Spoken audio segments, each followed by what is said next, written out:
Alléluia. Et comme je le disais, nous avons reçu l'Esprit de Dieu. Nous avons reçu l'onction telle que tu es là. Si tu as véritablement donné ta vie à Christ, tu as reçu l'onction. L'onction du Seigneur. Et cette onction travaille d'abord au niveau de ton intérieur. Amen. Amen. Je vais acclamer pour le Dieu.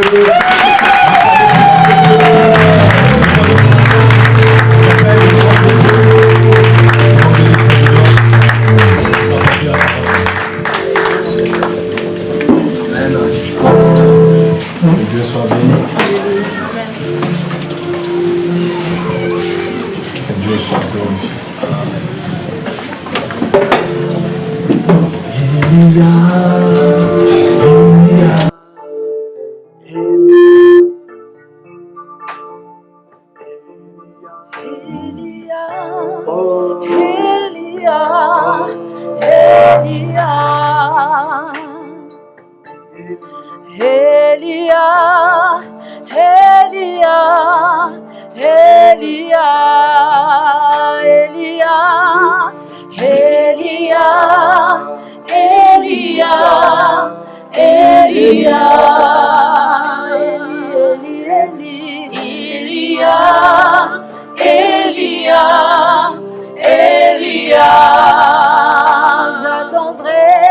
J'attendrai jusqu'à ce que ta gloire descende. J'attendrai jusqu'à ce que ta gloire descende. Elia, Elia, Elia, Elia, Eli, Eli, Eli, Elia, Elia, Elia. J'attendrai jusqu'à ce que ta gloire descende. J'attendrai jusqu'à ce que ta gloire descende. Seigneur, montre-toi tel que tu es. Seigneur, montre-toi tel que tu es, Seigneur. Seigneur, montre-toi tel que tu es. Seigneur, montre-toi tel que tu es, Seigneur. Seigneur, montre-toi tel que tu es, Seigneur. Seigneur, montre-toi tel que tu es, Seigneur. Seigneur, montre-toi tel que tu es. Alléluia. Ce matin, nous voulons te voir tel que tu es. Ce matin, nous voulons t'entendre, Seigneur, tel que tu es. Alléluia. Ce matin, nous voulons t'adorer tel que tu es. Oh, je veux t'adorer. Seigneur, je veux t'adorer. Je veux t'adorer. Seigneur, je veux t'adorer. Je veux t'adorer. Seigneur, je veux t'adorer. Je veux t'adorer. Seigneur, je veux t'adorer. Je veux t'adorer. Seigneur, je veux t'adorer. Je veux t'adorer. Seigneur, je veux t'adorer. Je veux t'adorer. Seigneur, je veux t'adorer. Je veux t'adorer. Seigneur, je veux t'adorer. Je veux t'adorer. Je veux t'adorer. Toi le roi. Seigneur, je veux t'adorer. Je veux t'adorer. Seigneur, je veux t'adorer. Seigneur, t'adorer. je veux plus de toi. Je veux plus de toi. Plus de toi. Seigneur, je veux plus de toi. Je veux plus de toi. Je veux plus de toi. Dans ma vie. Seigneur, je veux plus de Oh toi. oui, je veux t'adorer. Je veux t'adorer. T'adorer. Seigneur, je veux t'adorer. Je veux t'adorer.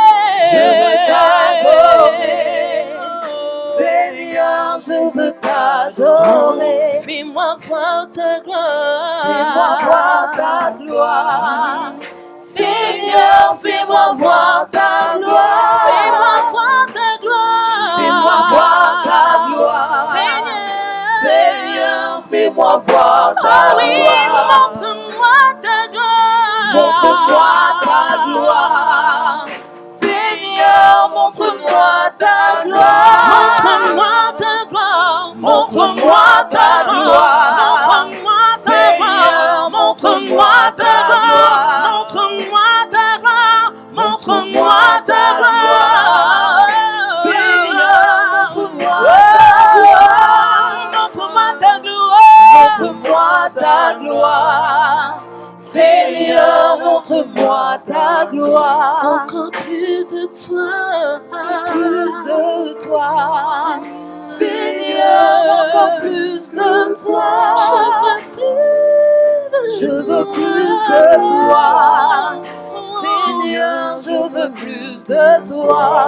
Je veux plus de toi. Je veux plus de toi. Seigneur, je veux plus de toi. Je veux plus de toi. Seigneur, je veux plus de toi. Nous voulons plus de toi, plus de ta présence, plus de ton esprit, plus de ta gloire, plus de ton onction, plus de la divinité. Au nom de Jésus-Christ. Seigneur, je veux disparaître. Tu sais que je ne sais pas parler. Tu sais que je suis un homme faible et que je suis tout tremblant. Tu m'as confié une lourde responsabilité. Seigneur, je vais accomplir cette tâche selon la force que tu me communiques. Que la louange et la gloire te soient rendues.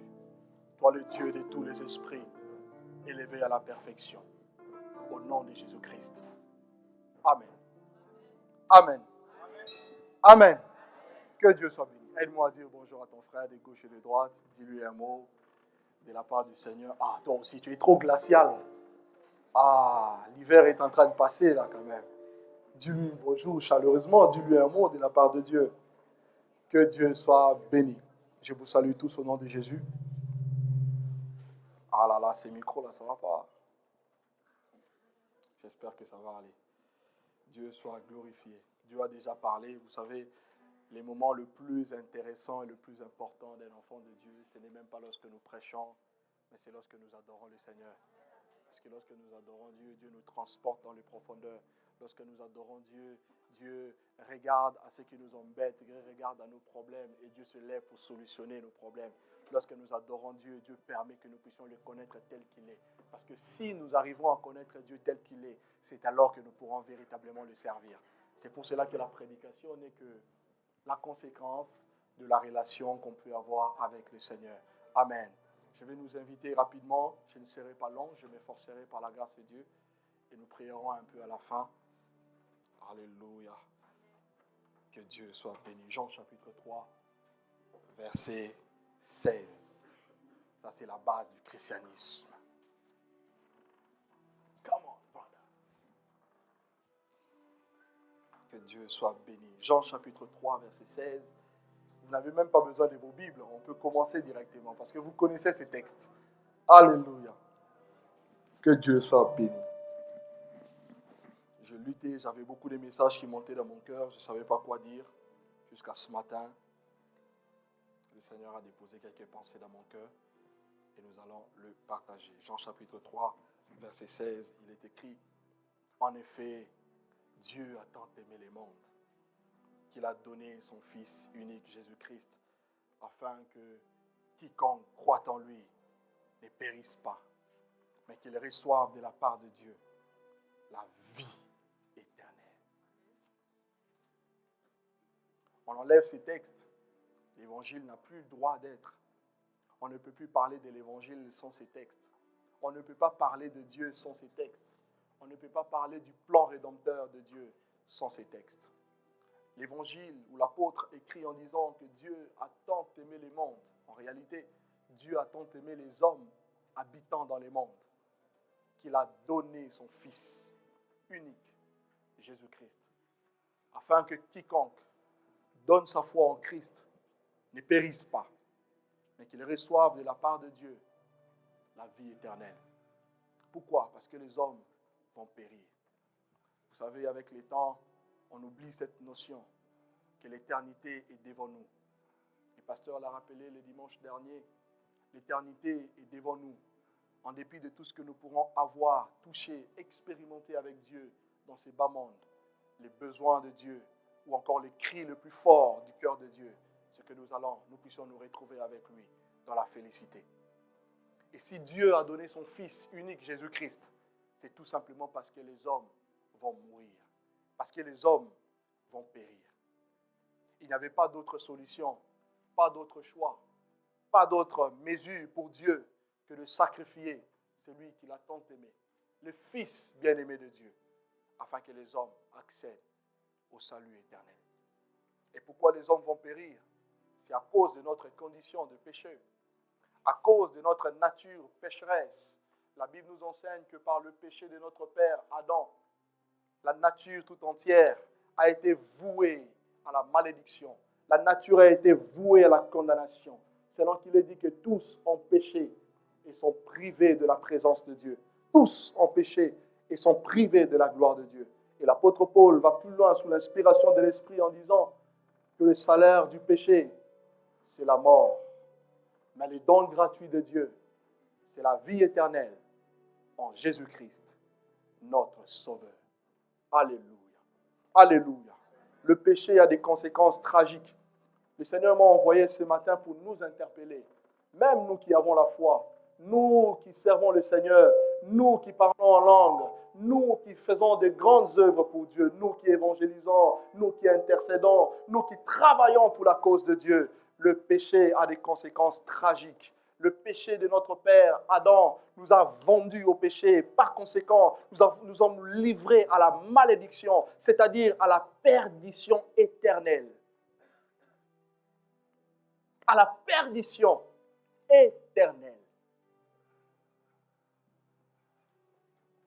Romains chapitre 5, le verset 12, l'apôtre Paul dit, en effet, par le péché d'un homme, la mort est rentrée dans le monde.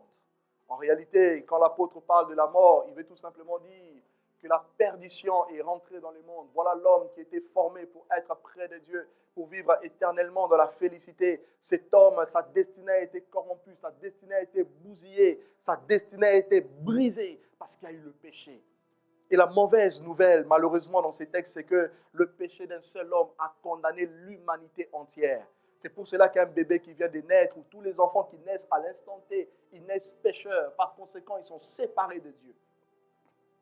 Nous sommes pécheurs par condition. La condition du péché de l'homme contraint malheureusement Dieu à punir l'homme, à punir l'iniquité. La Bible dit que les yeux de Dieu sont tellement purs que Dieu ne peut pas voir le péché. Et le péché, comme je le disais encore au début, a des conséquences tragiques.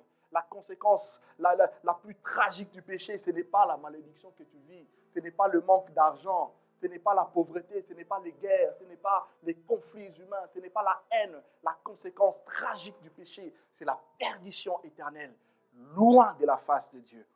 Et c'est pour cela que Jésus-Christ est mort. C'est pour cela que Dieu a aimé les hommes dans cette condition-là. Nous n'avons pas aimé Dieu en premier. Dieu nous a aimés tels que nous étions. Voilà pourquoi il a décidé dans son amour éternel de livrer son Fils. Alléluia. Alléluia. Et je parlerai de appeler, de oint et de envoyer. Je ne serai pas long, ne vous inquiétez pas. La Bible nous dit dans le livre d'Ésaïe au chapitre 6e, le verset 8, voilà la voix de Dieu qui retentit. Qui enverrai-je? Qui marchera pour nous? Dieu qui parle du haut des cieux. Laissez-moi nous dire, frère, cette parole a commencé à retentir depuis l'éternité. elle n'a pas retenti seulement au temps d'Ésaïe.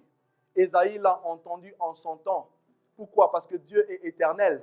Et le temps que Dieu a donné à chaque être humain de vivre sur la terre n'est qu'une parenthèse de l'éternité. C'est pour cela que toi, tu as un début, un certain 5 février comme moi. J'aurai aussi une fin qui aujourd'hui est mystérieuse. Seul Dieu les connaît. Alléluia. J'aurai aussi une fin. Ésaïe, en son temps, à la période qui lui a été donnée par Dieu de vivre, il a entendu cette voix qui criait « Qui enverrai-je? Qui marchera pour nous ?» Parce que les hommes étaient vendus au péché, par conséquent à la malédiction, à la perdition éternelle. Mais qui marcherait pour la cause de Dieu, afin de ramener l'homme dans la présence de Dieu, afin de ramener l'homme dans la félicité, afin de détourner l'homme de la colère de Dieu? Il y a une face, je vais juste ouvrir une parenthèse très rapidement. Lorsque nous prêchons l'évangile, nous prêchons Dieu comme étant un Dieu amour. Nous prêchons Dieu comme étant un Dieu miséricordieux. C'est vrai, Dieu est un Dieu miséricordieux. C'est vrai, Dieu est un Dieu amour. C'est vrai, Dieu est un Dieu riche. Il est riche en bonté, il est riche en grâce, il est riche en tout. Dieu est riche. Mais il y a une facette de l'évangile que nous oublions de prêcher. Dieu est aussi un Dieu des colères. Et dans sa colère, il châtie. Dans sa colère, il punit. Alléluia. C'est pour cela qu'il est dit que je ne laisserai pas impuni tout péché qui est commis sous mes yeux ou encore devant mes yeux. Alléluia. Et les hommes vont périr. Pourquoi? Parce qu'il y aura la colère de Dieu qui va se manifester contre la rébellion des hommes. Qui enverrai-je? Qui marchera pour nous? Ésaïe, en son temps, a entendu cette parole et il a répondu à cet appel glorieux de Dieu selon les termes de sa mission. Mais comme je le disais, cette voix retentissait toujours dans le paradis de Dieu, dans le royaume de Dieu. Qui enverrai-je? Qui sauvera les hommes? Qui détournera les hommes de la colère à venir? Qui ramènera les hommes, qui ramènera le cœur des hommes vers l'éternel Dieu? Qui délivrera les hommes de cette malédiction? Qui enverrai-je? La Bible dit que dans le royaume de Dieu, sur la terre et sous la terre, personne ne fut trouvé juste, personne ne put trouver digne pour aller et répondre à cet appel. Pourquoi? Pour une raison simple. Parce que l'homme a été vendu au péché, je l'ai dit au début. Et Genèse chapitre 1, verset 26, nous dit, c'est un message évangélique, ne vous inquiétez pas, je ne vais pas m'exciter. Je vais libérer ce que Dieu a mis dans mon cœur. Et puis nous allons prier. Je vais juste nous réveiller notre conscience. Nous qui avons cru au Seigneur, nous qui avons donné notre cœur à Dieu, que l'éternité est devant nous. Par conséquent, évitons de pécher. Évitons de marcher dans la compromission. Par conséquent, faisons aussi l'œuvre de Dieu. Alléluia. Genèse chapitre 1, verset 26. Il est écrit, formons l'homme à notre image, selon notre ressemblance, afin que cet homme domine sur la surface de la terre. Si vous êtes lecteur de la Bible, vous connaissez certainement ces textes. Dieu lui-même qui parle en disant, formons l'homme à notre image et selon notre ressemblance, pour que cette personne domine sur la surface de la terre dans laquelle était l'ennemi. En réalité, lorsque Dieu parle d'image, une image, nous parlons français, nous sommes en France, n'est rien d'autre que la représentation physique de quelque chose. Or, la Bible nous dit que Dieu est esprit. Par conséquent, Dieu est invisible. Colossiens chapitre 1, verset 16, que le Fils de Dieu est l'image visible du Dieu invisible. Et Jean chapitre 4, verset 24 nous dit, en réalité, Dieu est esprit. Et il faudra que ceux qui l'adorent, l'adorent en esprit et en vérité. Nous comprenons que l'image de Dieu, Dieu qui est esprit et en même temps est visible, invisible, il a créé l'homme à son image. L'homme en question n'est que toi, l'homme en question n'est que moi. En réalité, tel que tu es, tel que je suis donc la représentation physique de Dieu invisible. Alléluia. Et deuxièmement, la Bible dit, formons l'homme selon notre ressemblance. Nous parlons toujours français, nous sommes en France. Lorsque nous parlons de la ressemblance, on fait allusion à une conformité ou encore à une analogie des formes et des physiologies. Et lorsque nous parlons de la physiologie, bien évidemment, nous voyons le fonctionnement. Dieu parle, nous aussi nous parlons. Dieu regarde, nous aussi nous regardons. Dieu marche, nous aussi nous marchons. Dieu respire, nous aussi nous respirons. Dieu bouge, nous aussi nous bougeons. Dieu a la vie, nous aussi. Par conséquent, nous avons la vie. En réalité, nous ressemblons à Dieu. Dieu a une personnalité, nous avons également la nôtre. Dieu décide, nous savons aussi décider. Dieu sait faire un choix, nous aussi nous savons faire des choix. Dieu a une volonté, nous aussi nous avons une volonté. En réalité, L'homme n'est rien d'autre que semblable à Dieu. C'est pour cela qu'il n'y avait aucun homme qui était jugé digne dans le royaume de Dieu pour venir mourir à la place de l'homme. Pourquoi? Parce qu'on reconnaît la valeur d'une chose par les prix de son acquisition. Étant donné que l'homme n'a été fait qu'à l'image et à la ressemblance de Dieu, dans le royaume de Dieu, il n'y avait rien et personne qui pourrait mourir à la place de l'homme pour ramener l'homme dans la présence de Dieu. Pourquoi? Parce que l'homme que je suis, l'homme que tu es, ta vie a la valeur de Dieu lui-même. Ah, tu ne m'as pas compris. La vie de l'homme n'a la valeur que de Dieu lui-même. C'est pour cela que Psaume pourrait dire, qu'est-ce que l'homme pour que tu te souviennes de lui? Ou le fils de l'homme pour que tu prennes garde à lui? Tu l'as fait des peu inférieurs à Dieu. Tu lui as donné la domination et l'autorité et tu as tout mis sous ses pieds. Personne dans le royaume de Dieu ne pourrait mourir à ma place. Personne dans le royaume ne pourrait mourir à ta place. Personne sur la terre et sous la terre ne pourrait mourir à notre place pour nous racheter de la malédiction du péché. Parce que notre vie a la valeur de Dieu lui-même. C'est pour cela que ce matin, ne te néglige plus. Même si les hommes te parlent, je ne sais pas moi de quelle manière, même si on te regarde de quelle manière, même si on te traite de tous les noms, dis-toi que ta vie a la valeur de Dieu lui-même. Dieu ne pourrait pas sacrifier un ange. C'est pour cela aussi que je t'interdis à partir de ce soir, de ce matin, de prier. Seigneur, montre-moi les anges, montre-moi les anges. Ce sont tes serviteurs. Il est écrit, ce sont des esprits envoyés au service de ceux qui doivent hériter le salut. Ce sont nos serviteurs. Et la Bible même dit d'eux, ils désirent plonger les regards dans le mystère dans lequel Dieu habite dans le cœur de l'homme. Parce qu'ils ne comprennent pas comment Dieu peut quitter le ciel pour mourir à la place de l'homme. Comment? Parce que la vie de l'homme a la valeur de Dieu lui-même. C'est pour cela que la Bible dit dans Jean chapitre 3, verset 16, le verset que je nous ai donné, que Dieu a tant aimé le monde. Il n'a rien vu à côté de lui, autour de lui, sur son trône, au-dessus de lui. D'ailleurs, au-dessus de lui, il n'y a personne. En dessous de lui, il n'a rien vu. Il s'est vu que lui-même pour racheter l'homme. C'est pour cela que Jésus est mort à la croix de Golgotha, mon ami. C'est pour cela que Jésus-Christ est mort à la croix de Golgotha pour racheter ma vie. Et l'apôtre Pierre, sous l'inspiration de l'Esprit, dit, vous savez, frères, de quelle manière, ce n'est pas par de l'or ou par de l'argent, ou par des choses périssables que vous avez été rachetés. Ah, hier j'ai été vendu au péché, j'ai été vendu à la malédiction, j'ai été vendu à la bassesse, j'ai été vendu à la misère. Mais la Bible dit que vous savez de quelle manière, alléluia, Dieu nous a rachetés. Ce n'est pas par de l'or, par de l'argent, mais c'est par le sang précieux de Jésus, comme d'un agneau sans tache et sans défaut. Je veux te dire, ta vie a aussi pour source Dieu. C'est pour cela que ce que les hommes disent importe peu. C'est pour cela que ce que je vois autour de moi importe peu. Ma vie a une seule source, que Dieu lui-même. Alléluia, alléluia. Alléluia, alléluia. Alléluia, alléluia.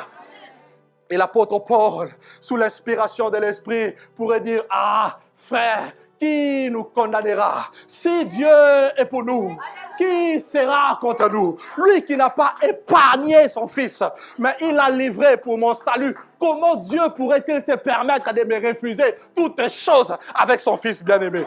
Ah! La guérison est acquise. Le miracle est acquis. La prospérité est acquise. La grâce de Dieu est acquise. La bénédiction est acquise. Je n'ai pas besoin d'une prophétie quelconque pour que je me rende compte que je suis béni.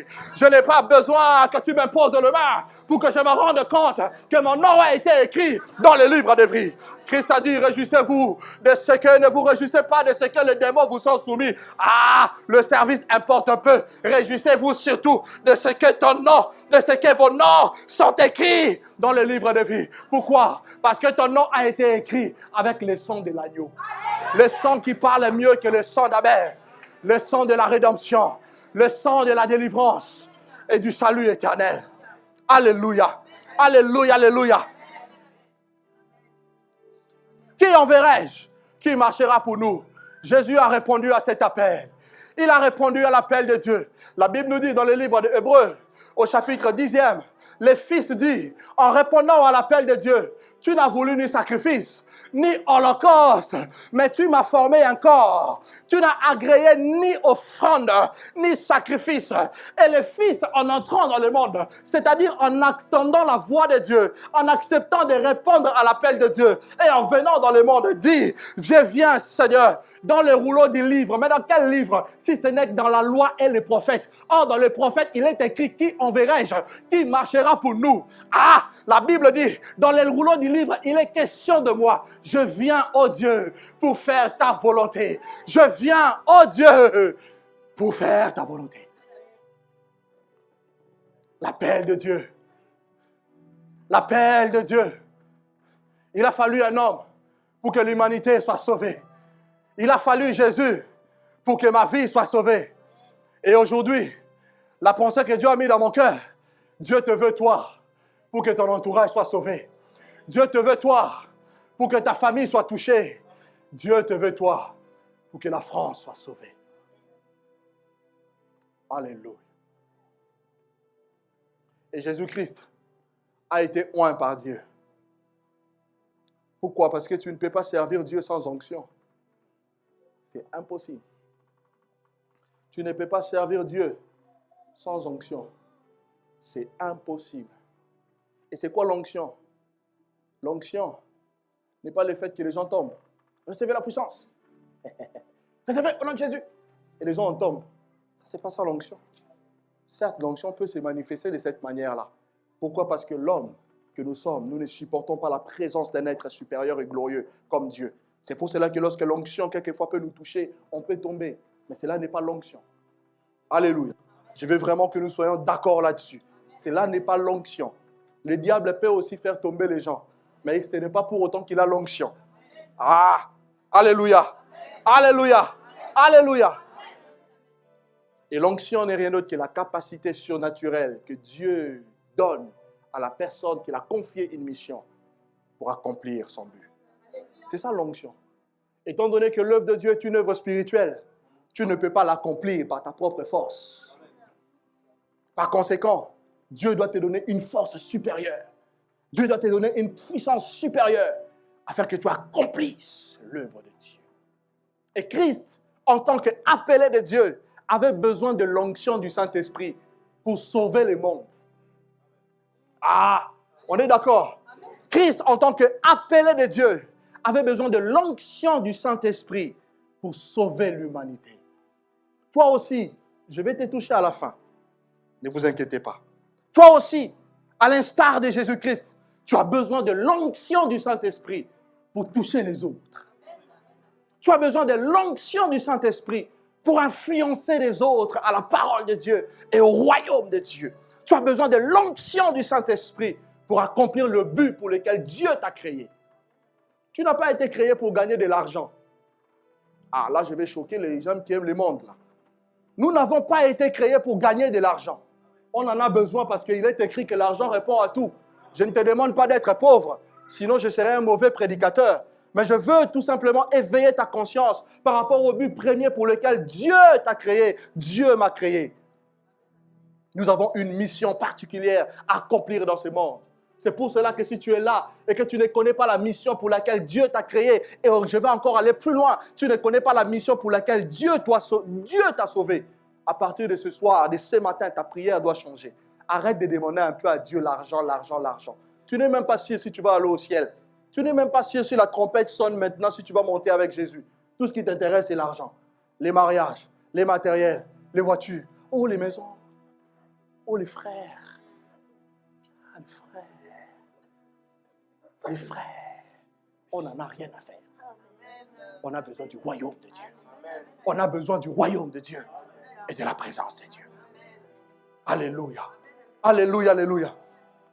Christ a été oint par Dieu. Il a reçu cette capacité surnaturelle de la part de Dieu pour sauver l'humanité. La Bible dit dans Ésaïe chapitre 61, verset 1 au verset 2, « L'Esprit du Seigneur éternel est sur moi, car Dieu m'a oint pour prêcher la bonne nouvelle aux malheureux. » Ah, ça veut dire que ce que je fais aussi J'ai besoin de l'onction du Saint-Esprit pour vous prêcher l'évangile.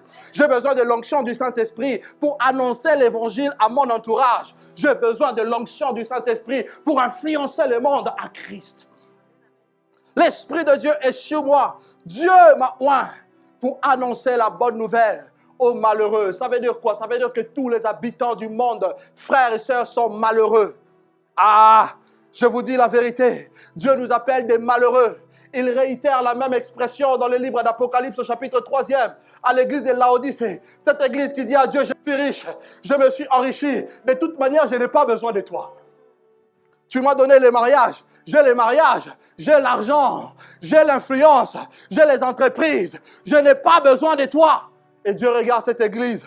Tu es pauvre, tu es misérable, tu es malheureux. Malheureuse, excusez-moi, parce que c'est une église. Et l'onction du Saint-Esprit est venue sur Christ pour annoncer la bonne nouvelle aux malheureux.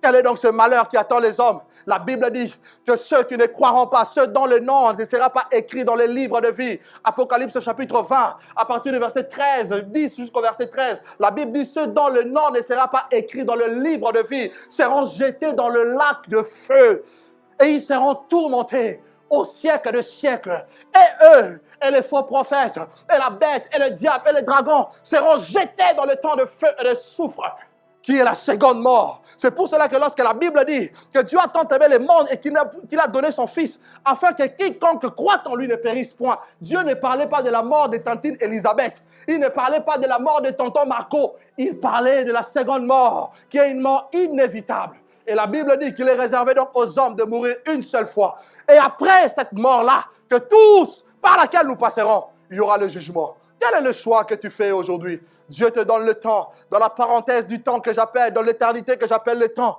Dieu te laisse également le choix de décider. Dieu te donne l'opportunité de décider où veux-tu passer ton éternité. Avec lui ou à côté de lui. Les hommes vont souffrir. C'est pour cela que la Bible nous appelle des malheureux et que l'onction du Saint-Esprit était sur le Seigneur pour annoncer la bonne nouvelle aux malheureux. Et Apocalypse chapitre 12, le verset 12, la Bible dit « Réjouissez-vous, vous qui êtes au ciel, mais malheur à la terre et aux habitants de la terre. » Qu'est-ce qui provoque notre malheur? C'est la présence du diable dans le monde. C'est pour cela que le chemin est encore très long.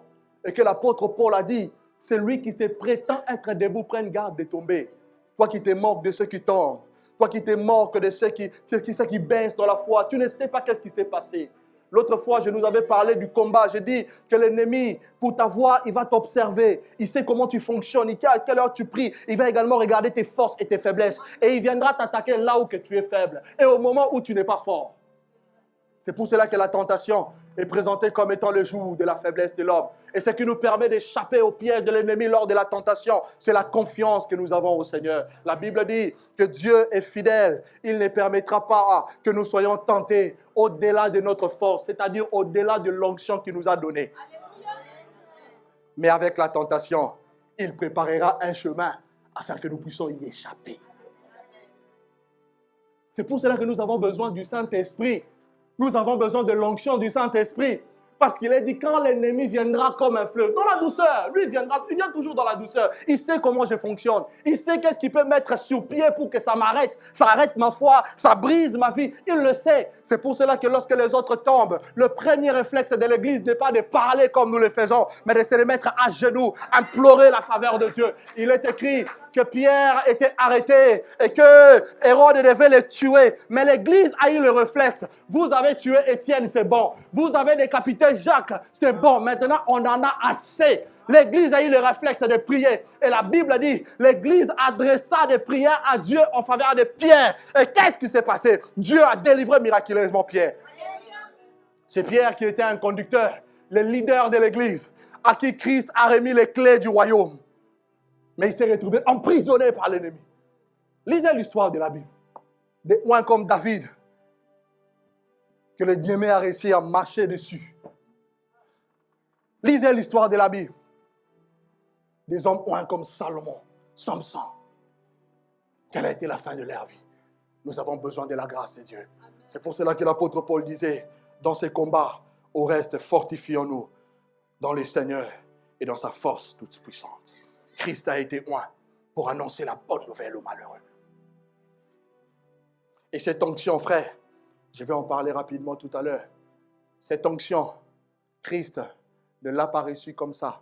J'ai dit que c'était une capacité surnaturelle que Dieu nous donne pour que nous puissions accomplir la mission. Mais avant que Dieu puisse assurer de te donner ce don-là, ou encore cette capacité, mais Dieu doit t'éprouver. Et de la même manière que Christ, alléluia, a été éprouvé, nous aussi nous serons éprouvés. La Bible dit qu'après les 2 heures, après que le ciel soit ouvert, après son baptême, qu'est-ce qui s'est passé? Il va être conduit dans les déserts par l'Esprit, poussé par le Saint-Esprit. Il va se retrouver dans les déserts pour être tenté par le diable. Et l'onction a 2 phases. Je vais finir par là. Il a une phase intérieure et une phase extérieure. Elle ne commence jamais à l'extérieur. C'est faux. C'est l'onction du diable qui commence à l'extérieur. Et au final, ça te détruit. Mais l'onction qui vient de Dieu, elle commence d'abord à l'intérieur. Et par la suite, elle se déverse. Et c'est l'onction extérieure que j'appellerai revêtement. Et Christ a été oint par Dieu. Il avait l'onction intérieure. Et c'est cette onction intérieure qui va le pousser dans les déserts afin d'être tenté par le diable. Pourquoi? Parce que le principe du revêtement de l'esprit est un principe qui doit rencontrer impérativement l'adversité. Dieu ne te oindra jamais, Dieu ne te revêtira jamais de sa puissance sans adversité. Il a fallu que Christ aille dans les déserts pour confronter les puissances maléfiques, pour confronter l'ennemi, pour confronter les forces des ténèbres. Une fois qu'il a été trouvé vainqueur, il a convaincu le cœur de Dieu pour les revêtir de l'onction comme des manteaux. Et c'est pour cela que 40 jours après avoir vaincu la tentation, la Bible dit que Jésus est sorti du désert, revêtu de la puissance du Saint-Esprit, revêtu de l'onction du Saint-Esprit, revêtu de la force de Dieu pour accomplir le travail divin. Et c'est alors que sa renommée s'est répandue dans les nations. Et nous qui sommes appelés à prêcher l'Évangile, on n'a pas besoin d'aider Dieu. On n'a pas besoin d'aider Dieu. L'onction suffit pour faire notre propre publicité. C'est pour cela que ce que nous devons rechercher, frères et sœurs, ce n'est pas à aider Dieu, mais nous devons rechercher l'onction. Il a été oint à 12 ans. Il confronte le sage. Il confronte les pharisiens. Il confronte les érudits, les docteurs de la loi. Mais personne ne les connaissait, si ce n'est les personnes qui l'ont impressionné. Il faut aussi attendre les temps de Dieu. Parce que l'onction se manifeste aussi avec les temps de Dieu. Et en ces moments-là, au temps de Dieu, tu deviendras un homme incontournable. Une femme incontournable. Et ce pays a besoin des hommes oints. C'est pour cela que Dieu m'a envoyé pour nous parler de l'onction. Pour réveiller notre conscience. Le temps de l'Église est fini. Christ est à la porte. Il va commencer à guérir les malades, chasser les démons. Il va enseigner l'évangile comme jamais un homme n'a enseigné. La Bible dit que lui prêchait l'évangile avec autorité. C'est qu'aucun homme n'a enseigné. Il disait des choses mystérieuses. On envoyait même des policiers, des choses. Allez l'arrêter. Ils sont allés avec des armes pour l'arrêter. Mais ils ont eu les réflexes. Non, écoutons-les d'abord avant de l'arrêter. Ils ont commis l'erreur d'étendre leurs oreilles. Ils ont été séduits. Et ils sont revenus. Mais où est-il? Mais jamais un homme n'a parlé comme lui. En gros, pour vous dire, même vous ne parlez pas comme lui. Vous êtes sans impact. Vous êtes sans impact. Jamais un homme n'a parlé comme lui. Et 3 ans après, il va mourir à la croix de Golgotha. Telle a été sa mission. Il a été envoyé pour sauver les hommes. Le but ultime de sa venue sur la terre, c'était de sauver l'humanité de la condamnation éternelle, afin que l'enfer ne puisse plus avoir la force et le pouvoir sur nous. C'est pour cela que lorsqu'il est revenu à la vie, la Bible dit qu'il dit « Je suis le premier et le dernier, le vivant. J'étais mort, et voici je suis vivant au siècle des siècles, et j'ai renversé le fondement de la mort et du séjour des morts. » Oh yes, j'aime cette parole. Christ a renversé le fondement de la mort et du séjour des morts. En effet, il n'y a donc plus de condamnation pour ceux qui sont en Jésus-Christ. Car la loi de l'esprit de vie en Christ nous a affranchis, nous a libérés de la loi du péché et de la force de la mort. Alléluia, alléluia. Alléluia, alléluia. Alléluia, alléluia. Voilà le but ultime. C'est de sauver l'humanité. Il est mort comme un animal à Golgotha pour sauver l'humanité. Et cette mort a eu 3 significations. Premièrement, je l'ai dit tout à l'heure, c'était pour que nos péchés soient pardonnés. Il n'y a pas une chose qui soit plus forte devant Dieu que le pardon. Que le pardon. Pour que nos péchés soient pardonnés. Deuxièmement, pour que nos péchés soient effacés. Il en est une chose de pardonner le péché, mais il en est une autre de l'effacer. Et nous les hommes, on a l'habitude de dire, moi les premiers, je t'ai pardonné mais je n'ai pas oublié. Pourquoi tu n'oublies pas? Parce que les traces du péché sont encore dans ta conscience, sont encore dans ton cœur. Christ a effacé nos péchés. Et troisièmement, il nous a délivrés de la colère à venir, qui est la colère de Dieu. Amen. Amen. Je suis calme maintenant, vous comprenez ou pas? Est-ce que vous comprenez ou pas? Que Dieu soit béni.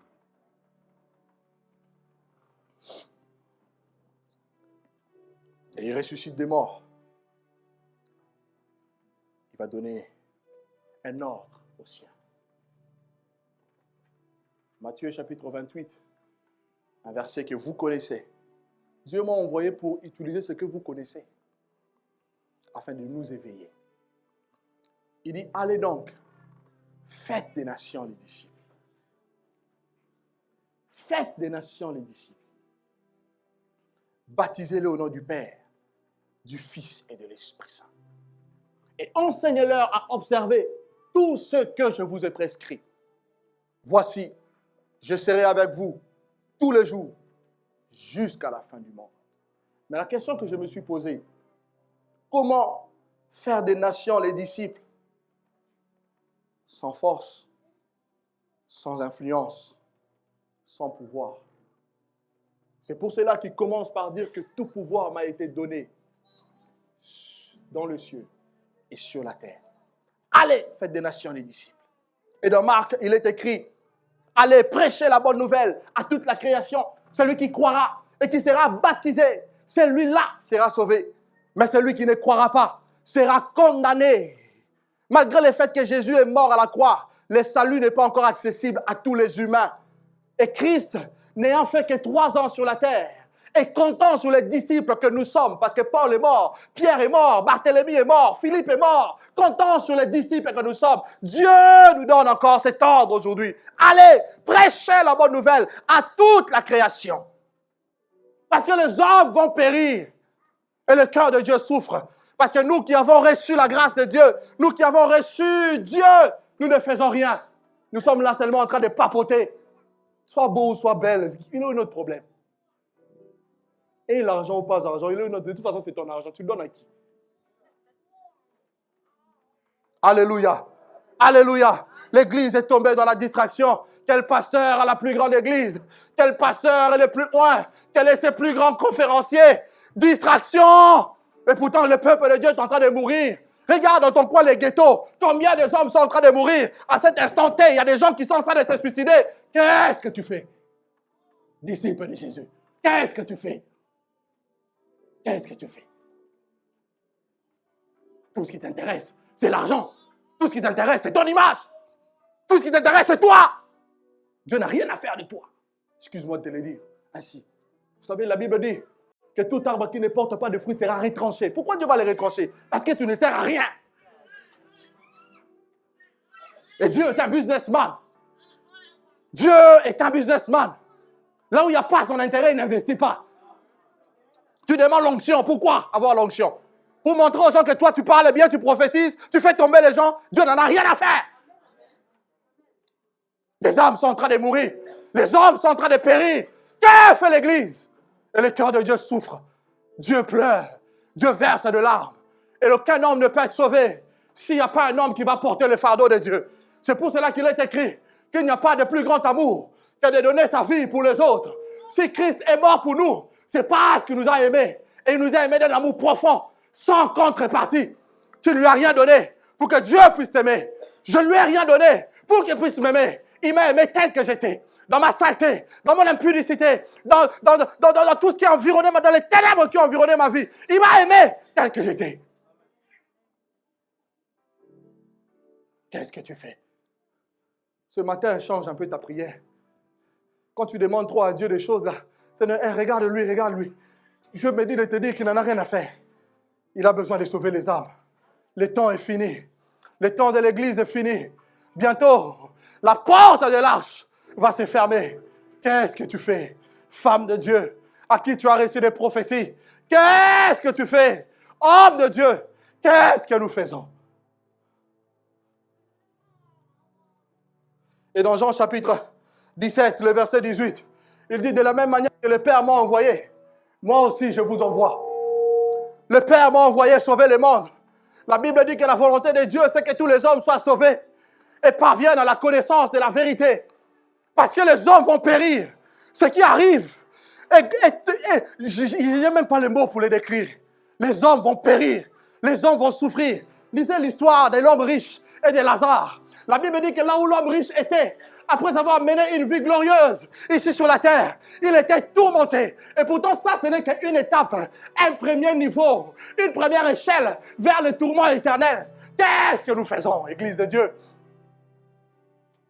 Qu'est-ce que nous faisons?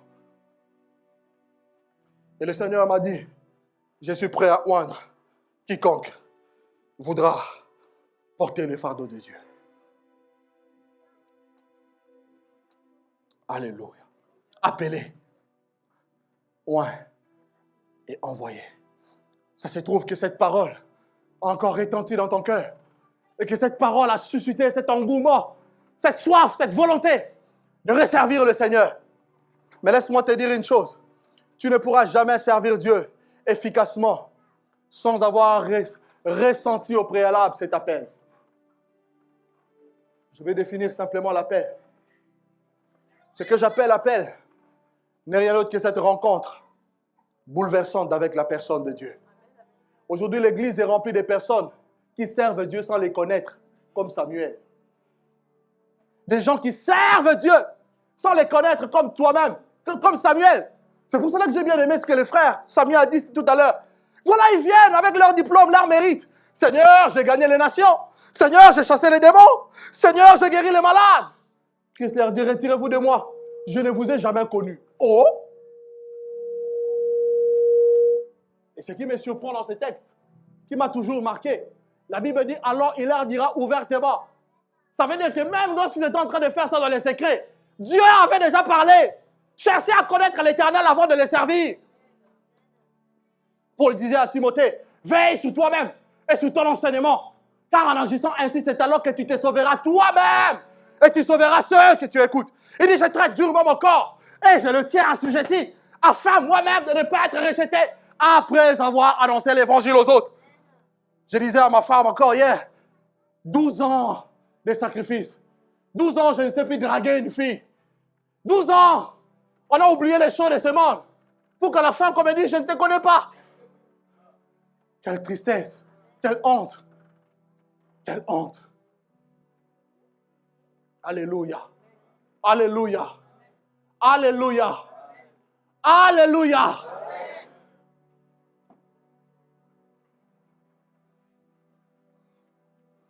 Tu ne peux pas servir Dieu sans que tu ne le connaisses. Même nous qui sommes ouvriers dans cette église, ça ne sert à rien de remplir les nombres. On est peut-être un ouvrier, un grand nombre d'ouvriers, d'après le pasteur Douglas, parce que lui c'est un homme. Il est limité. Il voit un peu le fruit que nous manifestons. Il dit, ah lui là, il peut vraiment certainement, il a grandi, il peut être... C'est un homme, comme Samuel. Il vient et dit, ah certainement, c'est lui. Et si Dieu ne te fait pas la grâce de connaître ce qui est caché, tu ne le connaîtras pas non plus, parce que tu es un homme, et qu'en tant qu'homme, tu es limité. Nous qui servons Dieu, même ici à l'église, frères et sœurs, cherchons à connaître Dieu, premièrement. Il n'y a pas d'appel sans connaissance, sans cette rencontre glorieuse et bouleversante avec la personne de Dieu. Je veux parler de la révélation.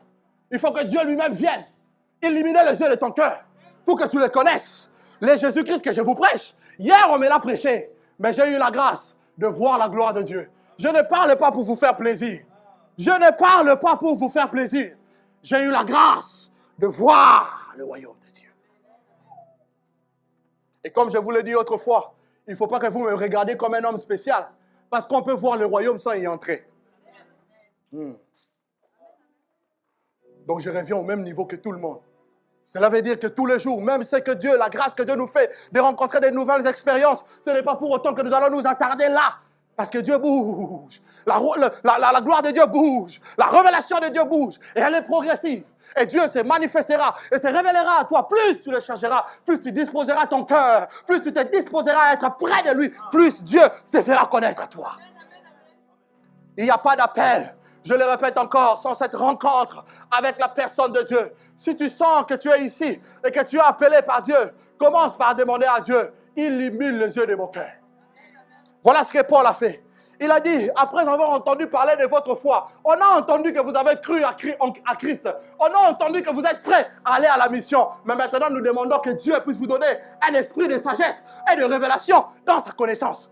Qu'il illumine lui-même les yeux de votre cœur, afin que vous sachiez quelle est donc l'espérance qui s'attache à son appel. Nous ne servons pas Dieu pour être des millionnaires. Si Dieu nous bénit, gloire à son nom. Nous ne servons pas Dieu pour avoir une influence selon le monde.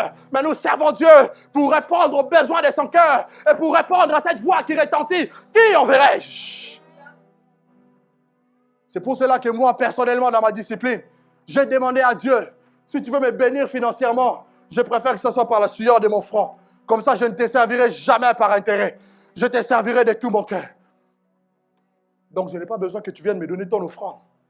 Tu me donnes ton offrande, gloire à Dieu, mais je te prêcherai la vérité. Alléluia. L'appel de Dieu. Et deuxièmement, pourquoi nous avons besoin de cette révélation? Je dis premièrement, ça nous permet de connaître Dieu. Tu es appelé à parler de Dieu. Comment veux-tu parler de quelqu'un que tu ne connais pas? C'est pour cela qu'on a besoin de cette révélation. Avant d'aller, tu as besoin de rencontrer personnellement Dieu. Avant d'aller. Deuxièmement, la révélation te permettra de te connaître toi-même qui tu es. Vous savez, les gens qui se connaissent eux-mêmes ont de l'assurance. C'est pour cela que Jésus, dans Jean, il dit que je suis. Je suis la résurrection. On lui dit, mais est-ce que tu vas les ressusciter? Ils sont déjà, ça fait 4 jours. Il dit, je suis la résurrection et la vie. Il avait de l'assurance, même face à l'adversité, face à l'opposition, même si tout le monde s'est ligué contre lui, il avait l'assurance. Élisée se connaissait. Voilà Géasi qui était tout tremblant parce qu'il servait Dieu sans le connaître. Il dit, maître, nous allons périr. Il dit, calme-toi. Ceux qui sont avec nous sont plus nombreux que cette armée que tu vois. Alors il pria, dit, Seigneur, ouvre-lui les yeux pour qu'il voie. Ça te donnera de l'assurance. C'est pour cela que nous qui sommes appelés à servir Dieu, je ne sais pas où Dieu nous amènera. Je ne sais pas dans quelle grâce Dieu t'utilisera. Tu comprendras que si tu te connais toi-même, je n'ai pas à avoir des compétitions. Je n'ai pas à avoir peur de qui que ce soit. Parce que c'est que j'ai. Parce que tu ne connais pas ce que j'ai. Ce que j'ai, toi tu ne l'as pas. Et ce que tu as, je ne sais pas non plus. Pourquoi se jalouser? Pourquoi s'entretuer? Comme aujourd'hui, vous les pasteurs, vous vous empoisonnez entre vous. Pourquoi? Si réellement tu es appelé de Dieu, laisse l'esprit te diriger. La Bible dit le vent souffle et on entend le bruit. Mais on essaie de nous dire il vient, nous il va. Laisse l'esprit te diriger.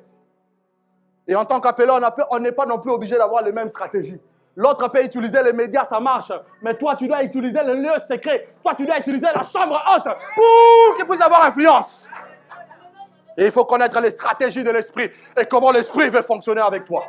Ah, un homme de Dieu m'a dit une chose qui m'a beaucoup touché. Il me dit d'ailleurs, les membres vitaux du corps sont cachés. On te coupe les bras, tu vas vivre. Mais on t'enlève le cœur, c'est fini. Ah, on t'enlève les reins, c'est fini. On t'enlève le pancréas. Dis avec moi pancréas. Ah, pancréas, c'est fini. C'est pour cela qu'Élie pourrait dire à Dieu, Seigneur, je suis resté le seul. Je défiais les prophètes de Baal et d'Astarté. Dieu lui dit, tais-toi, je me suis réservé 7000 hommes qui n'ont pas fléchi le genou devant Baal. Dieu est un Dieu de secret et Dieu est un Dieu de reste. Ce message est en même temps évangélique, en même temps pastoral, en même temps doctoral et prophétique. cette nation va connaître que Jésus-Christ est Dieu. Vous savez, il y a l'œcuménisme qui est en train de beaucoup monter. Et l'œcuménisme va donner naissance aux faux prophètes qui va combattre l'Église. Parce que la persécution va arriver très bientôt. C'est pour cela qu'il y a des hommes que Dieu prépare dans le secret pour oindre. Nous devons être conscients qu'on doit rencontrer l'adversité. Ce n'est pas en vain que Dieu a permis que tu sois français, française. Toi, tu prends ces marques, c'est pour pointer là-bas, à la CAF. On connaît ces choses. Nous sommes des Français pour gagner cette nation à Dieu. Quel que soit le prix à payer. Troisièmement, l'appel de Dieu permettra au Seigneur de te donner le message. Tu ne m'as pas compris. Cette rencontre avec Dieu te donnera le message. C'est pour cela que je ne comprends pas les chrétiens quand ils viennent. Mais dans cette église, on ne prêche jamais la délivrance. Oh, est-ce que le leader a reçu la délivrance? Si le leader a reçu Babylone, il prêchera que Babylone. Parce que c'est ce qu'il a reçu. Et nous sommes à un temps de carence de la parole de Dieu, comme au temps de Samuel. Pourquoi? Parce que beaucoup qui prêchent, ils ne connaissent pas Dieu. La Bible dit que Samuel servait Dieu, mais sans le connaître. Pourquoi? Parce que la parole de Dieu était rare en ces temps-là. Par conséquent, Dieu lui-même aussi était rare. C'est pour cela qu'on a du mal à reconnaître l'église de Dieu ou pas.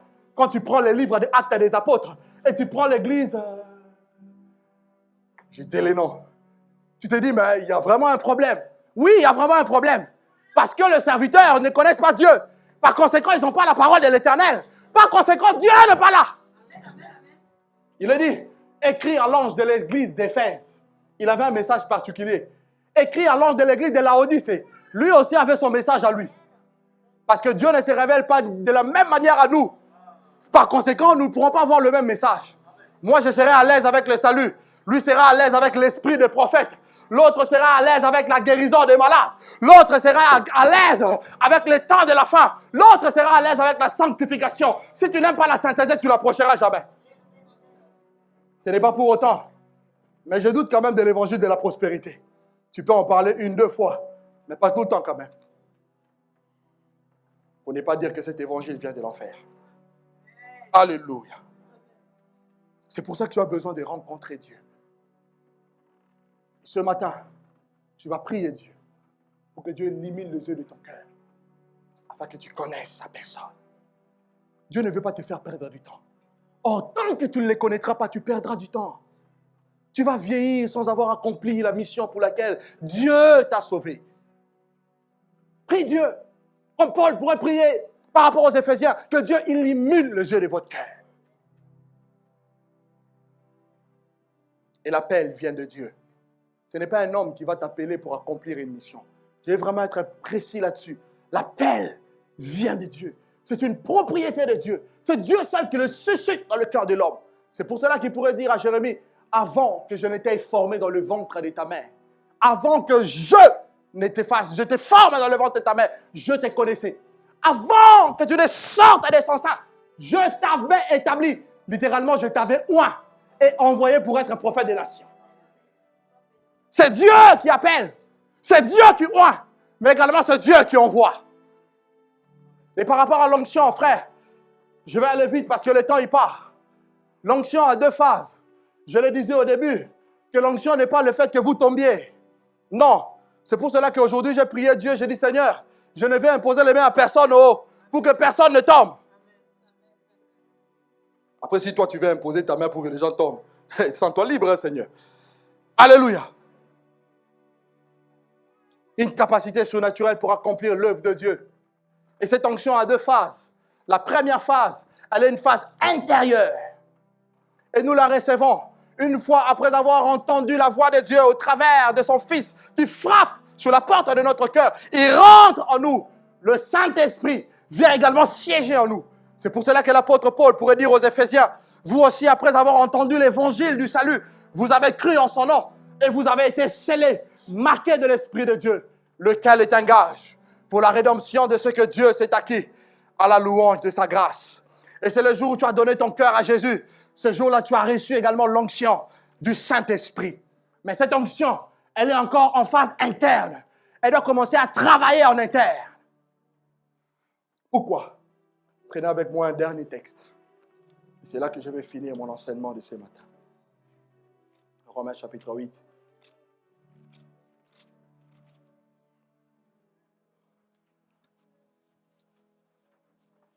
Le verset 28 au verset 29. Il est écrit: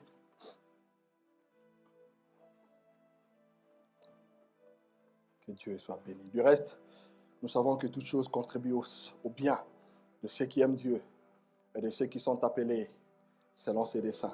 En effet, ceux qu'il a connus d'avance, il les a aussi prédestinés à être conformes à l'image de son Fils, afin que son Fils soit le premier-né d'entre les frères. Et ceux qu'il a prédestinés, il les a aussi appelés. Et ceux qu'il a appelés, il les a aussi justifiés. Et ceux qu'il a justifiés, il les a aussi glorifiés. Amen. Nous avons compris que depuis, avant que Dieu ne nous forme dans le sein maternel, Dieu nous connaissait déjà. Dieu savait que j'allais le servir. Il connaissait les dispositions de mon cœur. Il savait que j'allais accepter lorsque sa voix retentirait dans mon cœur. C'est pour cela que j'ai donné ce texte de Jérémie. La Bible dit, avant que tu ne sois, je n'étais formé. Je te connaissais. Dans la préscience de Dieu, nous existons déjà. C'est pour cela que David, sous le même courant de l'esprit, pourrait dire, pendant que j'étais encore une masse informe dans le sein de ma mère, tes yeux me voyaient et sur ton livre était inscrit tout le jour de ma vie sans qu'aucun n'existe. Avant qu'aucun n'existe, Dieu savait que nous allons le rencontrer. Dieu savait que j'accepterais les prix de la vocation céleste qui est en Jésus-Christ. Et l'apôtre Paul dit, dans le livre de Galates, au chapitre 1er, à partir du verset 17, il a dit, lorsque il a plu à celui qui m'avait mis à part de le sein de ma mère, de révéler en moi son Fils. Aussitôt, je ne montais pas à Jérusalem, je ne consultais pas la chair et le sang, mais je montais pour chercher la face de l'Éternel. Dieu nous met à part. Et comme je le disais, nous avons reçu l'Esprit de Dieu. Nous avons reçu l'onction telle que tu es là. Si tu as véritablement donné ta vie à Christ, tu as reçu l'onction. L'onction du Seigneur. Et cette onction travaille d'abord au niveau de ton intérieur. Pourquoi? Le texte que nous venons de lire, la Bible dit que Dieu nous a prédestinés à être semblables à son Fils. Est-ce que je me fais comprendre ou pas? Nous avons été prédestinés. Quand Dieu nous a appelés, il voulait dans son plan initial, avant que nous puissions aller dans le champ, que nous puissions ressembler à son Fils. Oh, comment on a aujourd'hui des hommes oints, mais impudiques. Papa Samy, impudiques. Ils sont oints, mais impudiques. Quelle est l'image de Dieu? Et Dieu n'en veut pas. Il ne veut pas de ces appelés-là. Il n'en veut pas. C'est pour cela qu'il nous a prédestinés à être semblables à son Fils. Or, il n'y a pas d'autre solution pour devenir comme Christ si ce n'est pas la vie de Dieu qui s'exprime par le Saint-Esprit. C'est pour cela que Dieu nous a donné l'onction intérieure pour nous transformer à l'image de Jésus. C'est pour cela aussi que si tu es là, tu ne comprends pas. Le revêtement de l'Esprit tarde. Oui, le revêtement doit tarder jusqu'à ce que tu ressembles à Jésus. Jusqu'à ce que je ressemble à Jésus. Que Dieu enlève le mensonge, que Dieu enlève les saletés, que Dieu enlève les scories, que Dieu enlève les aventures, que Dieu enlève le fait d'être non crédible. On dit I et on fait O. Que Dieu enlève cela. Que Dieu enlève la fraude. Que Dieu enlève tout ce qui ne l'honore pas. Et l'onction intérieure nous bâtit. Le Saint-Esprit prend le temps de nous construire à l'image de Jésus. Il prend le temps d'enlever ce qui n'est pas bon en toi. Il prend le temps. S'il faut que ça prenne 30 ans, ça prendra 30 ans. Jésus a attendu 30 ans. Et pourtant, il était Dieu. S'il faut que ça prenne 40 ans, ça prendra 40 ans. Mais Dieu ne t'exposera pas parce qu'il sait que tu es faible. Toi, tu penses être prêt. Mais Dieu te regarde et il te connaît. Il sait que celui-là, il n'est pas prêt. Un peu de vent seulement, tout va s'écrouler. Il préfère prendre son temps. L'onction intérieure, c'est comme le fondement. C'est comme des racines. Dieu va prendre le temps de t'enraciner en sa personne. T'enraciner dans la sainteté. T'enraciner dans la vérité. T'enraciner dans la crainte de son nom.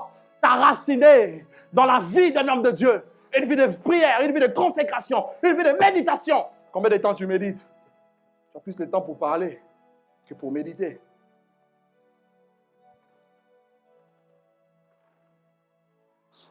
Alléluia. Et pendant que toi, tu es distrait, Jérémie est en train de mourir. Et Dieu te demandera son sang. Pendant que toi, tu es en train d'être distrait, Jean-Marie est en train de se suicider là-bas. Dieu nous demandera des comptes. Et l'onction intérieure, frère, elle nous enseigne le voie de Dieu. C'est pour cela que l'apôtre Paul pourrait dire, cet évangile que je vous prêche, je ne l'ai ni reçu ni appris. C'est par révélation de Dieu que cela m'a été accordé. Cette onction va t'enseigner le voie de Dieu.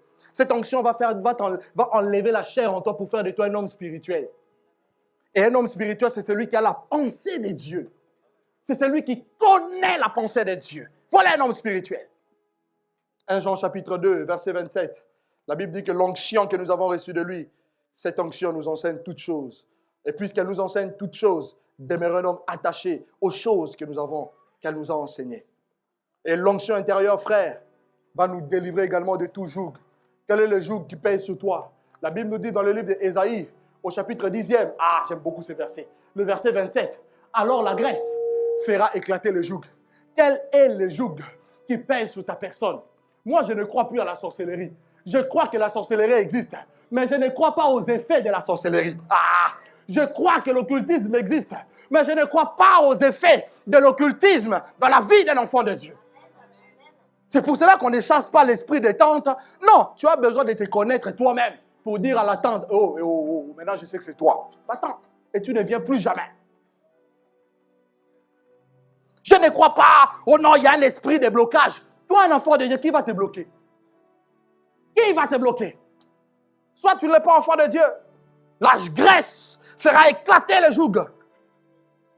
Et l'onction intérieure, frère, elle produit en nous la vie de Dieu, le langage de Dieu, la sainteté, la vérité. Le diable peut imiter Dieu en manifestant l'onction. Il peut imiter Dieu en donnant des prophéties. Il peut imiter Dieu en drainant des foules. Mais il ne peut pas imiter la sainteté de Dieu. Il ne peut pas imiter la justice de Dieu. Il ne peut pas imiter la crainte de Dieu. Voilà pourquoi l'onction intérieure nous a été donnée pour être différent du diable, pour être différent du monde, pour être différent des faux serviteurs. Ceux qui prêchent des choses qu'ils ne font pas, comme des pharisiens, ils disent, mais ils ne font pas. J'ai toujours prié Dieu qu'on ne me retrouve pas dans l'adultère, dans le vol, dans le mensonge, qu'on ne me retrouve pas dans ces choses. Seigneur, si tu m'as appelé, tu sais que je suis faible, mais je te prie qu'on ne me retrouve pas dans ces choses. Quel témoignage. Et l'évangile, la prédication marche avec les témoignages. Quel témoignage. Et l'onction intérieure, tu la reçois, je vais dire gratuitement, une fois que tu acceptes de répondre à l'appel de Dieu. Après la deuxième phase de l'onction, c'est ce que je vais appeler le revêtement. L'onction intérieure, c'est cette capacité, cette puissance qui va nous permettre très rapidement et très facilement d'accomplir la mission de Dieu. Vous savez, nous qui avons fait des sciences physiques, mathématiques, etc., on définit la puissance comme une capacité d'accomplir un grand travail en très peu de temps. C'est ça la puissance. La puissance, c'est une capacité d'accomplir un grand travail en très peu de temps. Donc, on n'est pas seulement puissant ici. La puissance, la puissance, la puissance. Dieu a besoin que nous influençons le monde à Christ. François Hollande n'est pas encore sauvé. Moi, je ne suis pas à l'aise. Jean-François Copé n'est pas encore sauvé. Je ne suis pas à l'aise. Notre fameux président, l'ancien président Sarkozy, n'est pas encore sauvé. Je ne suis pas à l'aise. Tous ces gens-là qui remplissent l'hémicycle, en train de bavarder, ils ne sont pas sauvés. Je ne suis pas à l'aise. Oh, sillonne un peu, arpente un peu les routes de la France pour voir un peu comment la nation est en train de périr. Je ne suis pas à l'aise. Et si tu comprends ça, tu auras une autre vision, même de l'Église de Dieu. Alléluia. Et tu comprendras aussi que tu ne nous impressionnes pas quand tu manifestes la puissance ici. On a besoin de la puissance de Dieu dehors pour influencer des vies à Christ. Alléluia. Alléluia. Alléluia.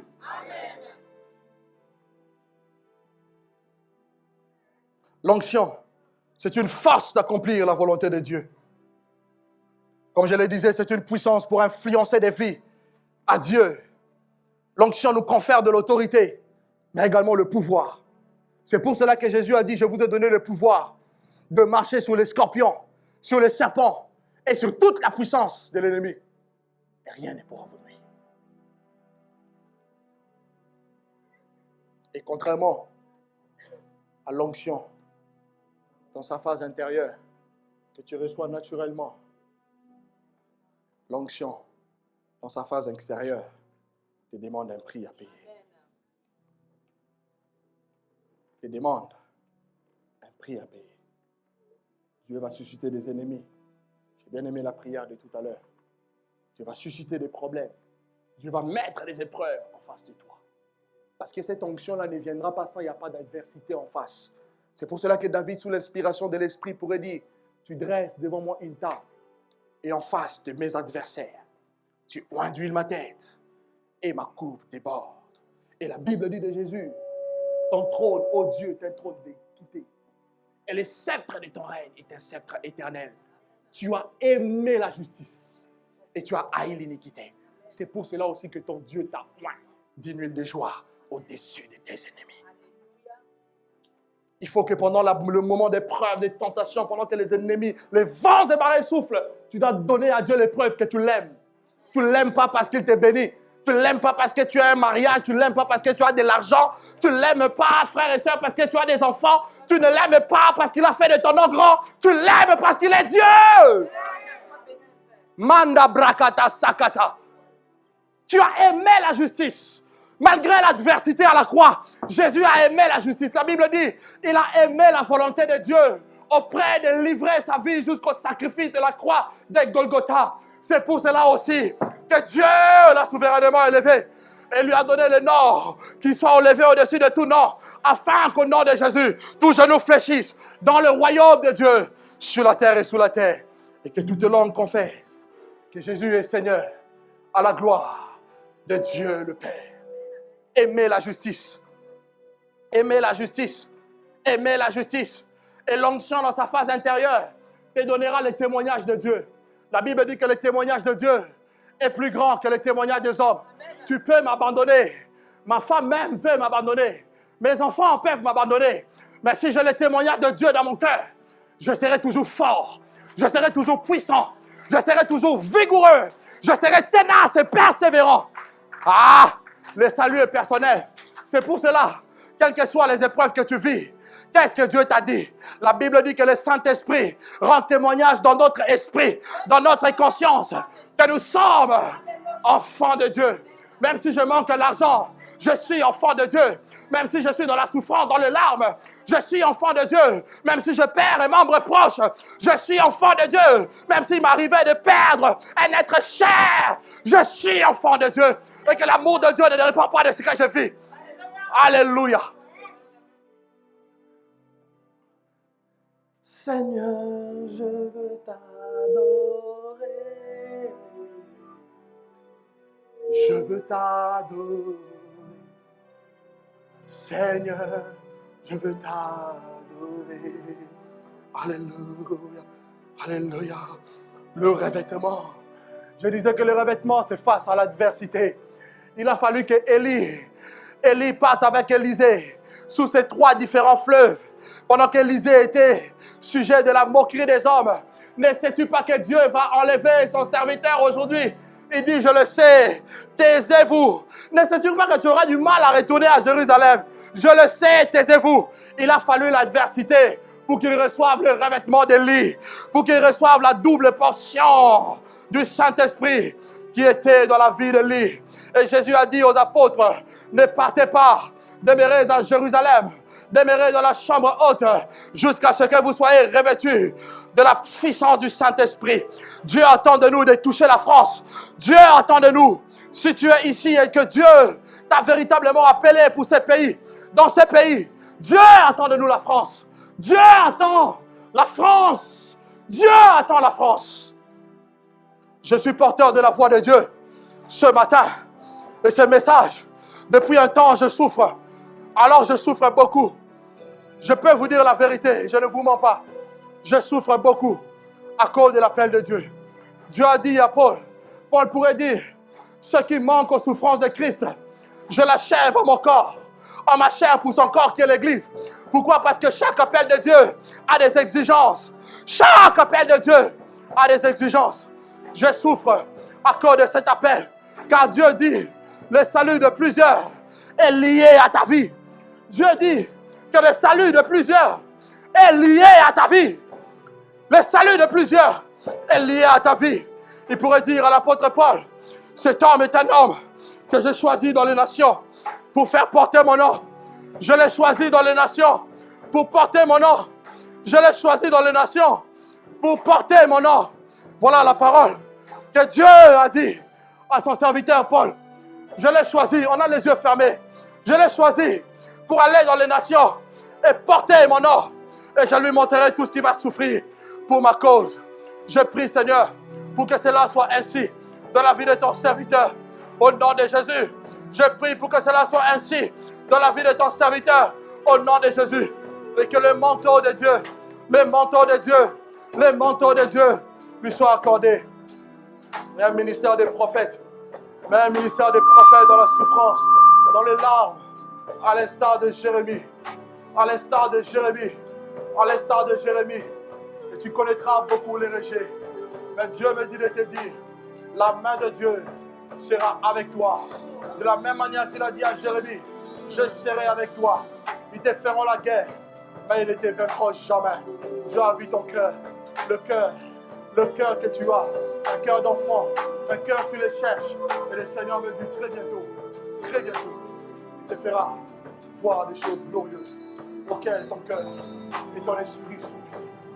Seigneur, bénis ton serviteur et qu'il te serve avec fidélité jusqu'à son dernier souffle, au nom de Jésus-Christ. Et Dieu nous a envoyés dans les nations. Dieu nous envoie dans les nations. Allez dans les rues. On nous l'a dit le dimanche prochain, on a les yeux fermés. Allez dans les rues. Allez dans les rues. Regardez les ghettos. Les hommes sont en train de mourir. Regardez. Et vous voulez des postes à l'église. Vous voulez être reconnus à l'église. Et pourtant les hommes meurent dehors. Alléluia. Qui enverrai-je? Qui marchera pour nous? Qui enverrai-je? Qui marchera pour nous? Jusqu'à quand aimeras-tu le monde? Dieu m'a donné une vision hier du monde dans lequel nous vivons. On a les yeux fermés. Dieu m'a donné une vision hier du monde dans lequel nous vivons. C'est un monde sale. Les vêtements que tu as là, ils sont tellement sales. Les voitures que tu admires, elles sont tellement sales. Les hommes sont en train de mourir. Qui enverrai-je? Qui marchera pour nous? Je prie pour que ta main se pose sur tous ceux qui sont appelés de Dieu. Je prie pour que ta main se pose sur tous ceux qui sont appelés de Dieu. Je prie pour que ta main se pose sur tous ceux qui sont appelés de Dieu. Je prie, Seigneur, pour que ta main se pose sur tous ceux qui sont appelés de Dieu, qui comprennent que l'appel de Dieu est une souffrance. L'appel de Dieu est une souffrance. L'appel de Dieu est une souffrance. L'appel de Dieu est une souffrance. Ce n'est pas un sujet de gloire, mais c'est une souffrance. Je vais porter le fardeau de Dieu jusqu'à mon dernier souffle. Je veux faire ta volonté, Seigneur. Enlève le scorie, enlève la chair, enlève le mal, enlève l'orgueil, enlève le mensonge, enlève, Seigneur, tout ce qui m'empêche, Seigneur, alléluia, de te servir, mon Dieu. Alléluia. Alléluia. Alléluia. Alléluia. Alléluia. Montre-toi. T'adorer. Seigneur, je veux t'adorer. Je veux te servir. Seigneur, je veux te servir. Moi, je veux te servir. Je veux te servir. Seigneur, je veux te servir. Je veux te servir. Dis Dieu là où tu es. Dis Dieu là où tu es. Seigneur, je veux te servir. Je veux servir. Je veux te servir. Prie Dieu là où tu es. Prie Dieu là où tu es. Je veux te servir. Je dis que je n'imposerai les mains à personne. Mais Dieu est capable de te toucher là où tu es. Alléluia. Seigneur, je veux te servir. Prends la décision. Prends la décision. Prends la décision de servir Dieu. Dis à Dieu, Seigneur, me voici, envoie-moi. Me voici, envoie-moi. À l'instar d'Ésaïe, je dis, je vais aller sauver mon entourage. Je vais aller sauver les Grecs. Je vais aller sauver les sans-loi. Je vais aller sauver ceux qui ont la loi. Je vais aller. Je vais aller, Seigneur. Je vais aller. Tu comptes sur moi. Tu comptes sur ma personne. Tu comptes sur moi. Je vais aller. Alléluia. Je veux voir ta gloire. Seigneur, je veux voir. Ah oui, je veux voir ta gloire. Je veux voir ta gloire. Seigneur, je veux voir ta gloire. Je Je veux voir ta gloire. Je veux voir ta gloire. Seigneur, je veux voir ta gloire. Oh oui, encore plus de toi. Seigneur, Seigneur, Seigneur.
Et si tu sens aussi que tu peux refroidi dans la marche chrétienne, dans la vie chrétienne, lève juste ta main, on a tous les yeux fermés.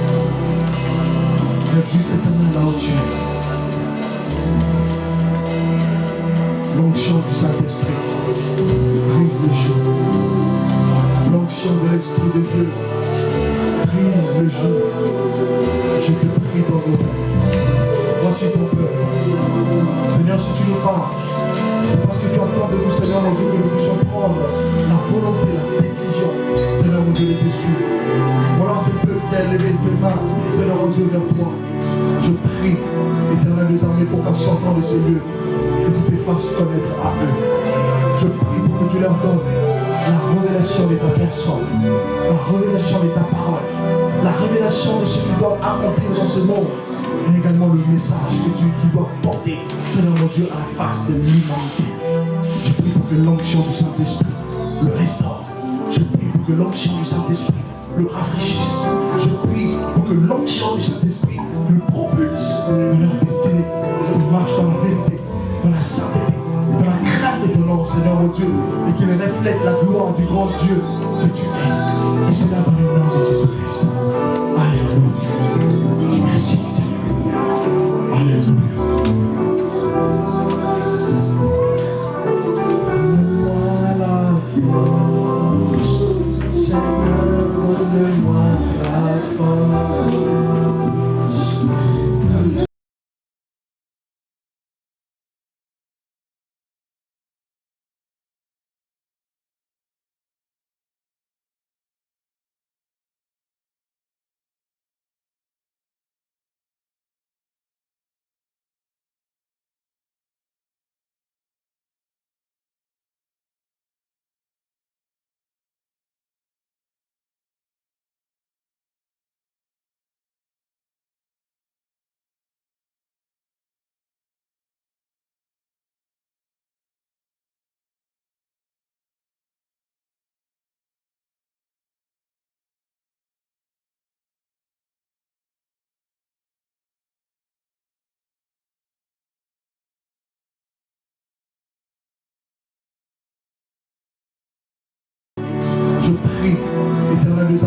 sortant de ces lieux, que tu te fasses connaître à eux. Je prie pour que tu leur donnes la révélation de ta personne, la révélation de ta parole, la révélation de ce qu'ils doivent accomplir dans ce monde, mais également le message qu'ils doivent porter, Seigneur mon Dieu, à la face de l'humanité. Je prie pour que l'onction du Saint-Esprit le restaure. Je prie pour que l'onction du Saint-Esprit le rafraîchisse. Je prie pour que l'onction du Saint-Esprit le propulse dans leur destinée, qu'ils marchent dans la vérité, dans la sainteté, dans la crainte de ton nom, Seigneur mon Dieu, et qu'ils reflètent la gloire du grand Dieu que tu es. Et c'est là dans le nom de Jésus-Christ. Alléluia. Merci Seigneur. Alléluia. Donne-moi la foi.